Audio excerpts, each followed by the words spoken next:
సముద్రం సృష్టించింది దేవుడే, సూర్యుడిని, చంద్రుణ్ణి, నక్షత్రాలను సృష్టించింది కూడా దేవుడేనండి. ఏంటిది?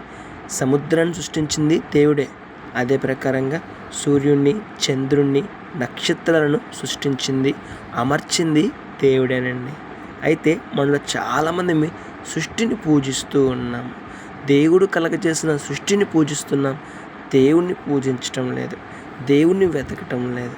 గమనించాలి, సృష్టి ద్వారా దేవుని మనం తెలుసుకోవాలండి. ఆయన చేసిన సృష్టి ఎంత గొప్పగా ఉందంటే ఆ సృష్టికర్త ఇంకెంత గొప్పగా ఉంటారో ఆయన సృష్టిలో కలవరు అన్న సత్యాన్ని మనం గుర్తించాలి.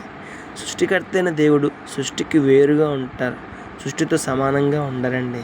కాబట్టి సృష్టికర్త అయిన దేవుణ్ణి వెతుకుదాం, సృష్టికర్త అయిన దేవుణ్ణి కనుగొందాం, సృష్టికర్త అయిన దేవుడు చెప్పినట్టుగా జీవిద్దాం. అందుకు ఫలితంగా శ్రేష్టమైన ఆశీర్వాదాన్ని, శ్రేష్టమైన పరలోక రాజ్యాన్ని పొందుకుందాం. May God bless you.